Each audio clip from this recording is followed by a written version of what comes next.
the State Human Rights Commission, Justice Bhaskaran, Commission members, Dr. Chittaranjan Mohandas, Dr. Jayachandran, Member Secretary, Tamil Nadu IAS, Dr. Jaykarthikeyan, SP assigned here. The two young people who spoke before, one from the college, Meghala Priyadarshini, and the very inspiring Mr. Sivakumar. Ladies, gentlemen, students, all of you gathered here, thank you for attending. Thank you to the Commission for inviting me to commemorate this very important day in the global community, the inception of the United Nations. I was a bit surprised when I got the invitation, because first they said it was going to be in Atraj College and I said it was going to be here. But I wondered if perhaps Justice Bhaskaran was just inviting me because my house is the next house on the other side of this compound wall. So as a proximate neighbor, whether he was inviting me. But in fact, it's very important to one of my other departments. Though my title says Finance and Human Resources Development, I'm also assigned by the Honorable Chief Minister the portfolio of Planning and Development.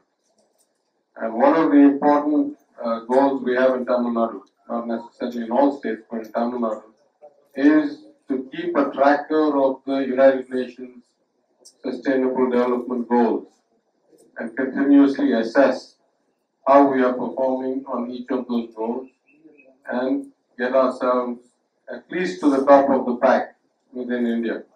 And you may have seen sometime within the last, I think 6 months at least, since we became the government, that the rating shows us number one overall, or pretty close to that, I think, and within the top 5 in most of the Sustainable Development Goals. That is not an accident. One of the things that we are very proud about in Tamil Nadu is our history of social justice. As somebody who comes from the Dravidian movement, which almost every politician in Tamil Nadu will claim that lineage, all of us have some form of Dravidam in our party names, whether it's the DMK, the ADMK, the MDMK, the DMDK, etc. But the principles were very profound and structurally changed the nature of our society. The notion of social justice, of equality of all human beings, of equal rights for all human beings, of creating a level playing field, whether that was in education, in jobs. This was a radical notion back in the early 1900s when it was first proposed. That was not the common outcome in most societies around the world. And so, as the 4th generation descendant of my family to be actively involved in the Dravidian movement, the thing that I take great pride in is that 100 years of this movement and our principles have resulted in a very unique outcome. If you look at Tamil Nadu in the context of any other state in India, we are a large, rich, socially developed, relatively equitable, low kind of communal friction, relatively low Gini coefficient or disparity between poor and rich, high access to basic services, to medicine, to doctors, state. If you take all of those measures I've told you, there is no other state in India that comes close, not even one. There are small states that have made certain progress. There are big states that have helped of the numbers, but no other state can meet all of these outcomes. Because what we see as justice, social and economic justice, is just the other side of the coin of equality. Equality of rights, equality of opportunities, equality, as the chairperson spoke earlier today. Sorry, I forgot to mention her. The Etraj College chairperson, Tirumali Chandradevi Tarikacharam. She gave a very clear speech about how at different eras the focus on different types of rights had shifted and how countries were kind of held up to a new standard and had to adapt. And the value the UN provides is evident in these kinds of moving the scale, resetting the benchmark. So from that perspective, education was always the key component of the strategy.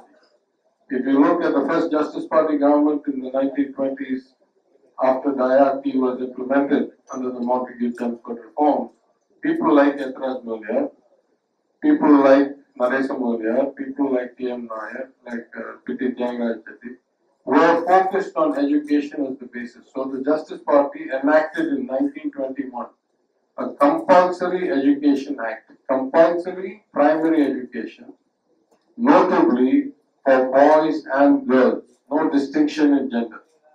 It was the first government in India to give voting rights equally to women as to men. It was not universal, but whatever men qualified, the same number of women qualified on the same criteria.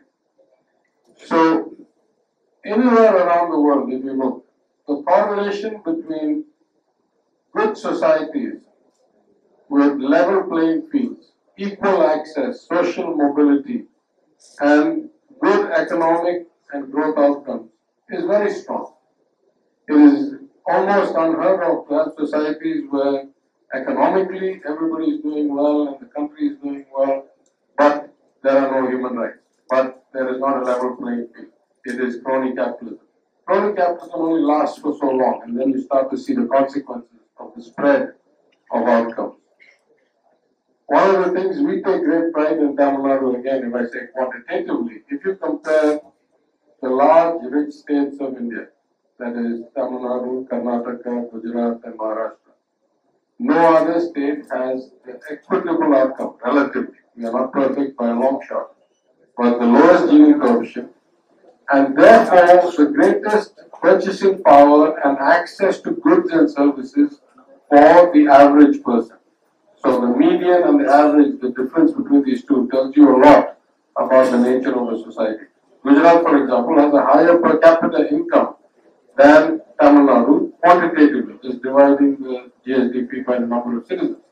But if you look at who has access to resources, every 1,000 people in Tamil Nadu, there are 4 doctors.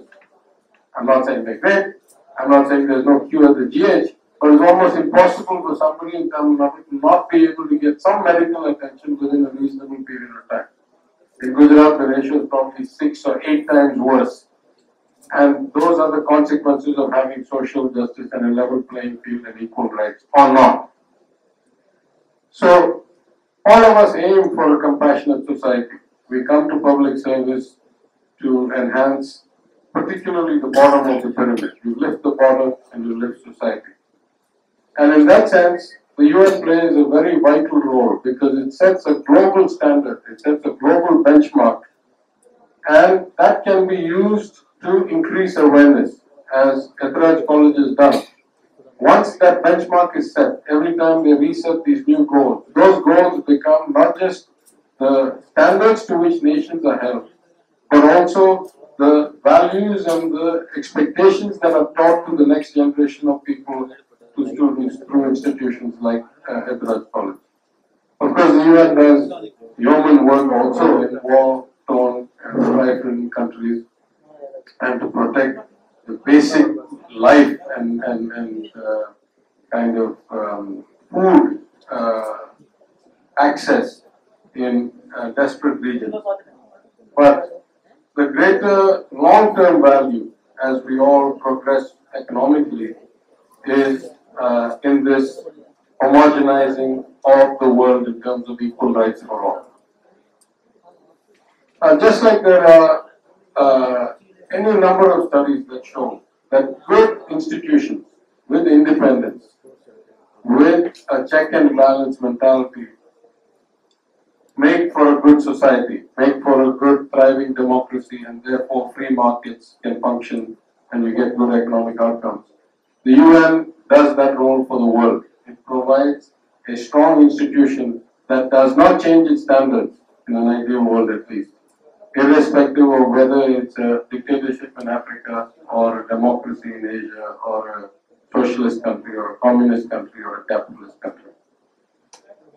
So we have these goals, and then as a responsible government, we have things like the State Human Rights Commission, because we understand that not all the time will we meet our goals.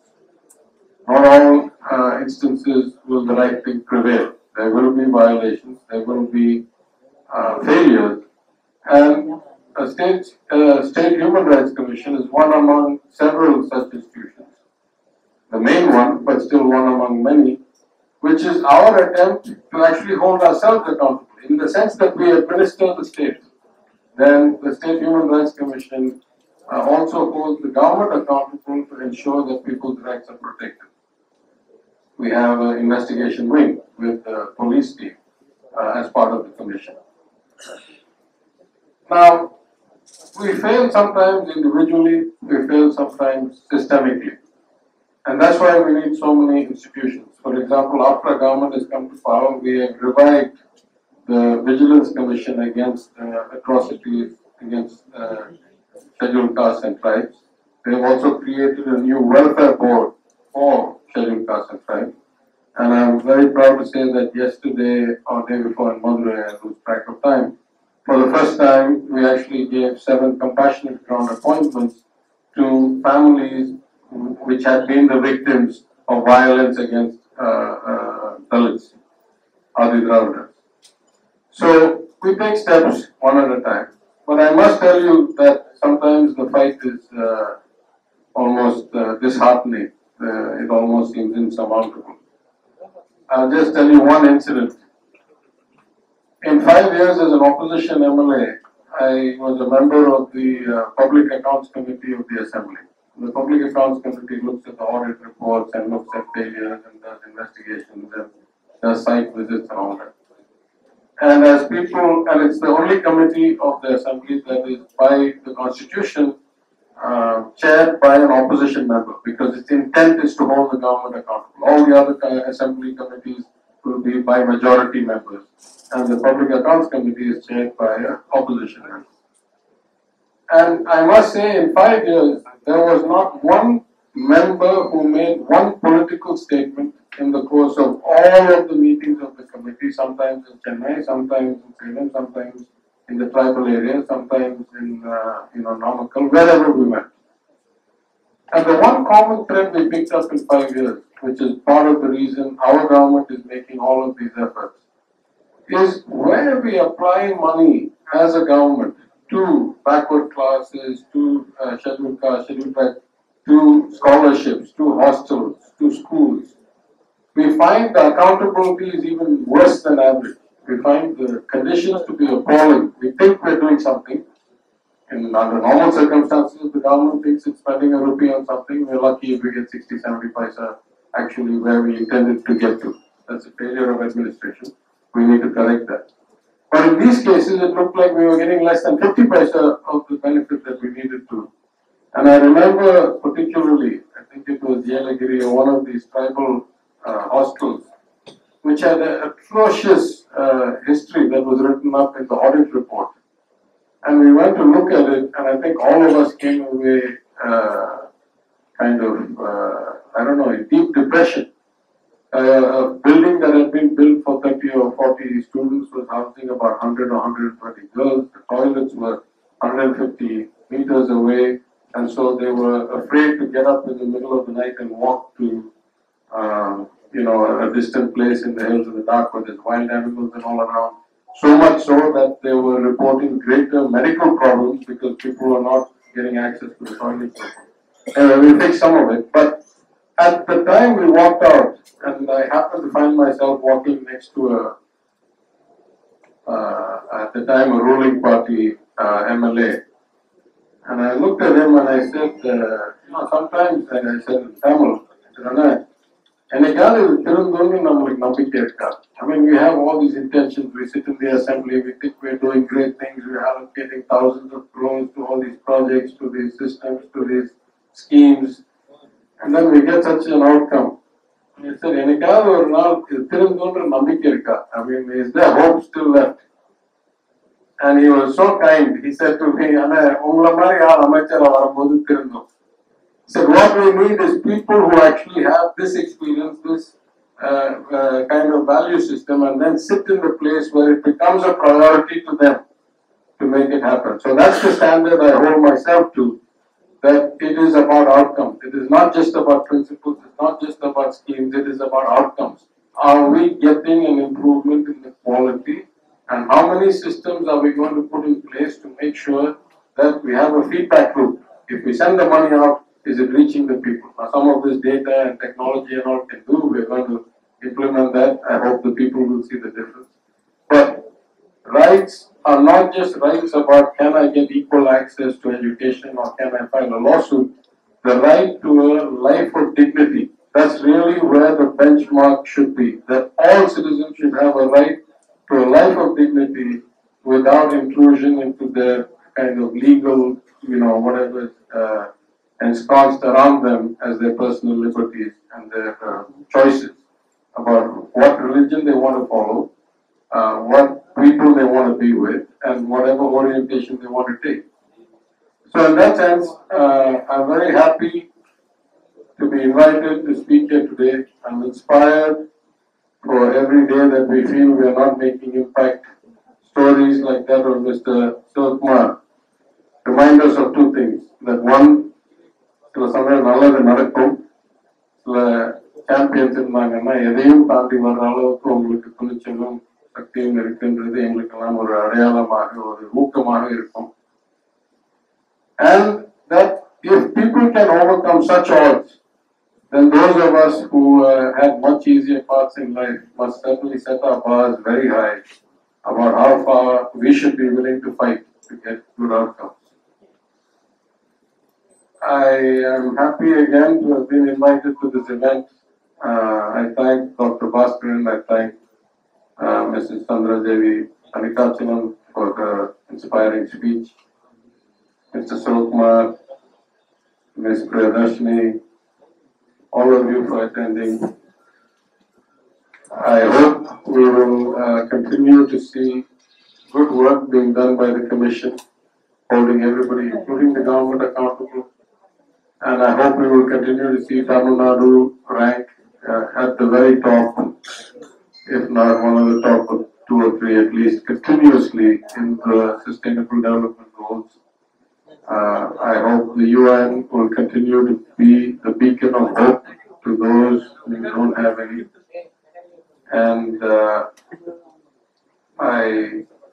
particularly for all the students here who are taking this as a subject, I wish you much success in life, because all our futures will be brighter if you get to do your professional work successfully. Thank you very much.